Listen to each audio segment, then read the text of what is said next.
Everyone, welcome to our channel. आज मैं आपको बताने जा रही हूँ कि CUET UG का फॉर्म आ चुका है, यानी कि BSc और BSc AG का फॉर्म आ चुका है। एक एक करके हम देखते हैं कि क्या क्या चीज़ें हमारे लिए इम्पॉर्टेंट है और क्या हमें ध्यान देने की ज़रूरत है।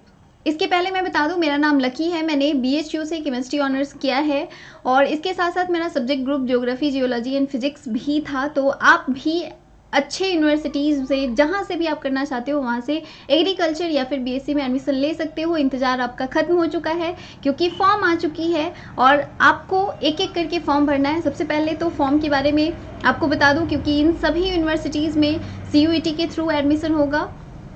CUET का एक अपना क्राइटेरिया है, ये आपको हमारे टेलीग्राम पे मिल जाएगा ये PDF। इसके अलावा NTA की वेबसाइट पे भी देखोगे तो वहाँ पे भी मिल जाएगा।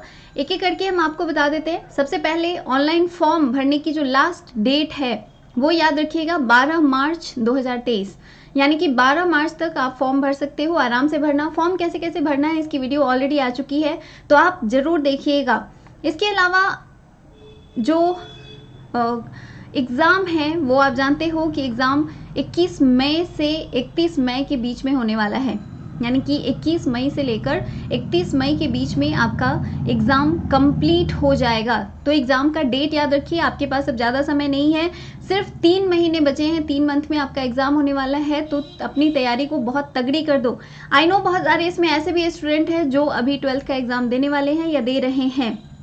अलग अलग बोर्ड्स का अलग अलग एग्ज़ाम चल रहा है, तो आप एग्ज़ाम के साथ साथ तैयारी कर सकते हो, या फिर अगर आप एग्ज़ाम दे के तैयारी करने की सोच रहे हो तो आप बहुत पीछे रह जाओगे। तो पीछे नहीं रहना है किसी को भी, आराम से आप इसकी तैयारी कर सकते हो। हम अपने चैनल पे सभी चीज़ों की तैयारी करा रहे हैं, BSc और BSc एग्रीकल्चर का।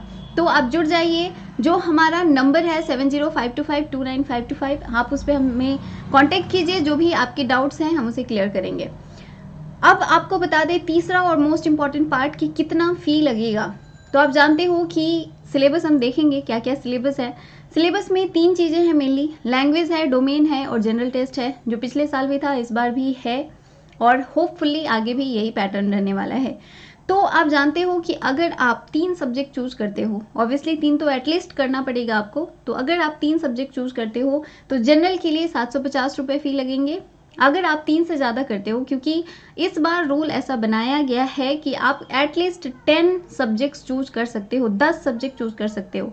थोड़ा वेट कर लो, अभी कोई भी फॉर्म नहीं भरना, क्योंकि अभी किसी भी यूनिवर्सिटी ने अपना इन्फॉर्मेशन बुलेटिन जारी नहीं किया है। आप जिस यूनिवर्सिटी में जाना चाहते हो उसके इन्फॉर्मेशन के अकॉर्डिंग जाओगे तो वो ज़्यादा बेटर रहेगा आपके लिए। आपको सब्जेक्ट चूज करने में ज़्यादा आसानी होगी।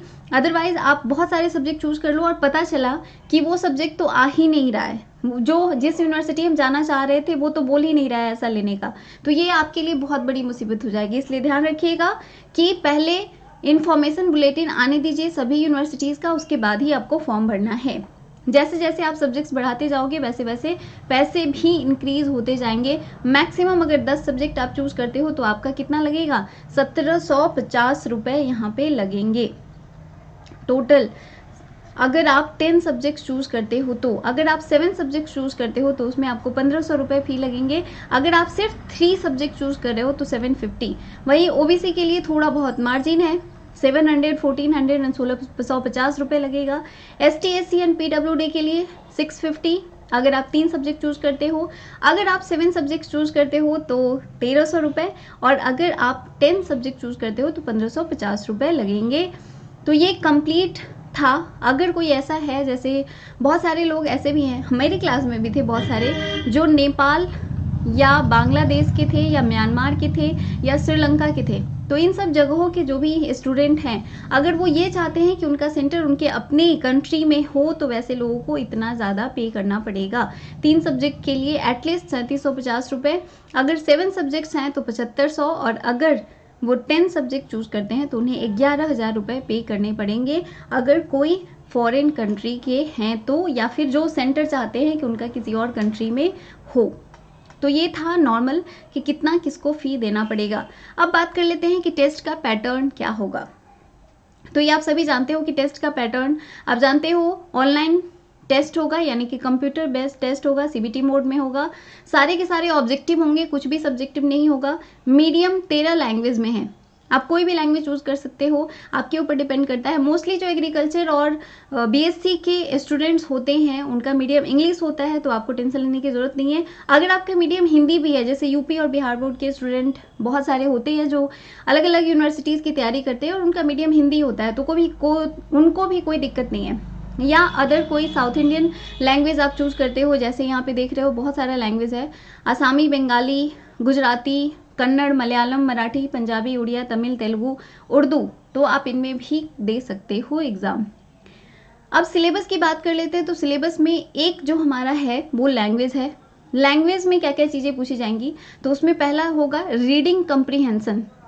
फर्स्ट क्या होगा, रीडिंग कम्प्रीहेंसन। अगर आप पेन पेपर लेकर बैठे हो तो नोट कर लो सिलेबस को, ये है हमारा कंप्लीट सिलेबस। लैंग्वेज में क्या क्या होगा, तो लैंग्वेज में पहला होगा reading comprehension, different type of passages पूछे जाएंगे, फैक्चुअल लिटरेरी होगा, नैरेटिव होगा और वोकैब से सवाल पूछे जाएंगे। तो ये सिंपल सा लैंग्वेज का सिलेबस है। इसके अलावा डोमेन सब्जेक्ट है, तो डोमेन का जो सिलेबस है वो कंप्लीटली पूछा जाएगा किसके बेसिस पे, वो कंप्लीटली होगा हमारा क्लास 12th के सिलेबस के अकॉर्डिंग। तो आपके लिए बहुत ही ज़्यादा इजी हो जाता है। जो स्टूडेंट 12th कर रहे हैं उनके लिए तो बहुत ही ज़्यादा आसान है, क्योंकि फिजिक्स, केमिस्ट्री, बायो या फिर फिजिक्स, केमिस्ट्री, मैथ यही हमारा डोमेन में होगा और ये सब्जेक्ट्स की हम तैयारी ऑलरेडी कर रहे हैं, तो आपको तैयारी करने में बहुत ज़्यादा आसानी होगी, क्योंकि सिर्फ 12th का एनसीईआरटी का सिलेबस दिया हुआ है डोमेन सब्जेक्ट में। तीसरा है जनरल टेस्ट। तो जनरल टेस्ट की बात करो तो इसमें आएगा जनरल नॉलेज, ठीक है, करंट अफेयर्स, बहुत इंपॉर्टेंट है current, general mental ability, numerical ability, quantitative reasoning होगा, simple application of basic mathematical concept, arithmetic, algebra, geometry, mensuration और स्टैटिस्टिक्स, ये मैथ्स का पार्ट है। इसके अलावा लॉजिकल और एनालिटिकल रीजनिंग भी होगा। तो ये जनरल टेस्ट का सिलेबस है, टोटल इतनी सारी चीज़ें इसमें पूछी जाएंगी। तो ये था कंप्लीट सिलेबस। अब मैं आपको बता दूं, जैसे बहुत सारे स्टूडेंट हमारे पास हैं जो बीएचयू की तैयारी कर रहे हैं, तो बीएचयू ने कहा था कि हम ना ही ये लैंग्वेज का टेस्ट लेंगे और ना ही हम ये जनरल टेस्ट लेंगे, हम सिर्फ डोमेन लेंगे। और डोमेन में भी क्या होगा, तो उन्होंने क्लियरली बोल दिया था कि मैथ्स वालों के लिए मैथ, फिजिक्स, केमिस्ट्री, बायो वालों के लिए बायो, फिजिक्स और केमिस्ट्री, बस यही 3 सब्जेक्ट ग्रुप में जो भी आप मार्क्स लाओगे बस उतना ही पे हम सिलेक्शन लेंगे। तो ये हमारा कंप्लीट था। अब जैसे आप आगे हम देख लेते हैं, जैसे जनरल टेस्ट जो है वो 60 क्वेश्चन अगर रहेंगे तो उसमें से सिर्फ 50 क्वेश्चन करना है। और आप जानते हो कि एक क्वेश्चन के लिए 5 मार्क्स है, अगर एक निगेटिव करते हो तो आपका 1 मार्क्स चला जाएगा। तो ये भी आप याद रखिएगा, निगेटिव मार्किंग है यहाँ पे, गलत आपको नहीं करना है। दूसरे जो सब्जेक्ट्स हैं, जैसे अगर कहीं पे जनरल टेस्ट इंक्लूड किया गया है बीएससी और बीएससी एजी में, तो आपको ये ध्यान रखना है कि सबसे ज़्यादा जनरल टेस्ट के ही सवाल होंगे, यानी कि 50 क्वेश्चन सिर्फ जनरल टेस्ट के हैं। वहीं अगर आप लैंग्वेज की बात करो तो 35 हो सकते हैं या 40 करने हैं, 45 या 50 क्वेश्चन रहेंगे, यानी कि 45 हो सकता है या फिर 50 क्वेश्चन हो सकता है, ठीक है। तो अगर 45 क्वेश्चन रहेंगे तो उसमें से आपको सिर्फ 35 करना है, और अगर 50 क्वेश्चन रहेंगे तो उसमें से आपको सिर्फ 40 क्वेश्चन करना है। तो ये आपको ध्यान रखना है। तो लैंग्वेज का 40, डोमेन का 40 और जनरल टेस्ट का 50, टोटल अगर देखो तो कितना हो जाता है, 130 क्वेश्चन, ठीक है। तो ये 130 क्वेश्चन में एटलीस्ट आपको 70 क्वेश्चन करना होगा, तभी आपका रिजल्ट हो सकता है। कट ऑफ की वीडियो भी हम लेकर आए थे, आप हमारे बीएससी और बीएससी के एजी के प्लेलिस्ट में देख सकते हो। इसके अलावा बहुत सारी चीज़ें इसमें दी हुई हैं, एनटीए का इन्फॉर्मेशन बुलेटिन का पूरा कैसे कैसे रजिस्ट्रेशन करना है, एप्लीकेशन फॉर्म कैसे भरना है, फोटो कैसा रहेगा, स्कैन कॉपी, कौन कौन से डॉक्यूमेंट्स चाहिए। तो अगर आप 12th एपियरिंग में हो तो आप एपियरिंग भरोगे, तो 10th का मार्कशीट, सर्टिफिकेट और एडमिट कार्ड ये आप अपने पास में रखना, प्लस आपको चाहिए अपना आधार कार्ड एज एन आइडेंटिटी, तो ये भी ध्यान रखिएगा, ठीक है। तो ये सारी चीज़ें आपको रखनी है, फ़ी पेमेंट करना है और उसका एक कॉपी डाउनलोड करके रख लेना है जो भी आप एप्लीकेशन करोगे। तो ये सब प्रोसेस यहाँ पे काफ़ी डिटेल में दिए हुए हैं, जो मैंने आपको शॉर्ट में बता दिया है, ठीक है। फॉर्म भरने वक्त आपको बहुत सारी चीज़ों का ध्यान रखना पड़ेगा। आपको अपना एक ईमेल आईडी और एक अपना पर्सनल नंबर रखना पड़ेगा जिस पे आपका ओटीपी आए, प्लस यूनिवर्सिटी जितने भी इंफॉर्मेशन भेजती है वो सारा का सारा आपके नंबर पे और ईमेल पे भेजती है, तो इसलिए आप अपना पर्सनल ईमेल रखिएगा। ऐसा नहीं कि आप कैफ़े में भरवाने गए और वहाँ उसका ईमेल डाल दिया, ऐसा बिल्कुल मत करना। अपना पर्सनल ईमेल आपका होना चाहिए, ठीक है। इस बातों का ध्यान रखोगे। इसके अलावा या तो आप कोई भी आइडेंटिटी कार्ड रख सकते हो, आपके स्कूल की आइडेंटिटी कार्ड भी चलेगी अगर वो ऑथेंटिक है तब, ठीक है। इसके अलावा आपका पासपोर्ट हो सकता है, आधार कार्ड हो सकता है, पैन कार्ड हो सकता है, किसी भी तरह का एक आइडेंटिटी कार्ड आपके पास होना चाहिए। ये सब है बेसिकली कि एग्ज़ाम हॉल में आपको क्या क्या लेके जाना है। तो आप जानते हो एक अंडरटेकिंग एनटीए वेबसाइट से जो डाउनलोड किया गया है उसको लेके जाना है, एक बॉल पॉइंट पेन लेकर जाना है, सिंपल ट्रांसपेरेंट, और इसके अलावा एक आईडी प्रूफ लेकर जाना है, एक सैनिटाइज़र है, अपना जो भी बोतल है वो लेके जाना है।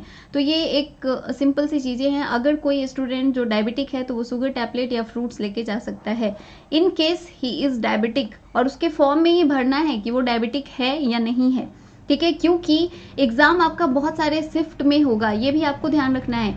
एग्ज़ाम ऐसा नहीं होगा कि एक बार गए और दे के चले आए, वैसा नहीं होगा। एक बार लैंग्वेज का टेस्ट, एक बार जनरल टेस्ट, एक बार आपका डोमेन का टेस्ट, तो इस तरह से दिन में 3 शिफ्ट में आपका एग्ज़ाम होगा, एक दिन में 3 शिफ्ट। और अगर आपने 10 सब्जेक्ट चूज किए हैं तो एटलीस्ट आपका 3 दिन एग्ज़ाम होगा। इन सब चीज़ों को ध्यान रखिएगा। 3 दिन एक ही सेंटर पे आपका एग्ज़ाम होगा और आपको देना पड़ेगा। तो इसलिए सोच समझ के सब्जेक्ट सेलेक्ट करने हैं, क्योंकि ज़्यादा सब्जेक्ट सेलेक्ट करोगे तो उतनी ही आपको तैयारी भी करनी पड़ेगी और उतना ज़्यादा आपको दिक्कत भी होगा।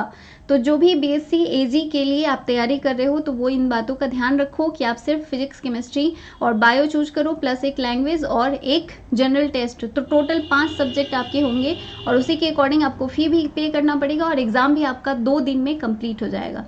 तो ये सारी चीज़ें थी एनटीए के एग्ज़ाम के पैटर्न के बारे में।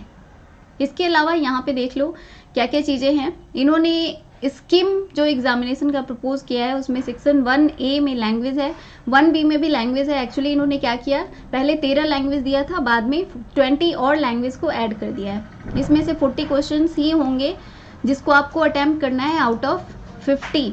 इसके अलावा डोमेन है, जनरल टेस्ट है। तो ये सभी कुछ हमें यहाँ पे दिख रहा है जो मैंने आपको ऑलरेडी बता दिया है।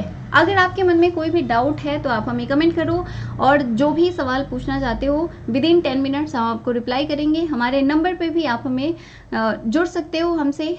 डिस्क्रिप्शन में व्हाट्सएप का लिंक है, टेलीग्राम का लिंक है, वहाँ से भी जुड़ जाना और आप ईजिली हमसे बात कर सकते हो और सारी चीज़ें पूछ सकते हो। Thank you for watching our videos. Channel को सब्सक्राइब करें। वीडियो अगर आपको पसंद आती है तो लाइक ज़रूर करें। Thank you.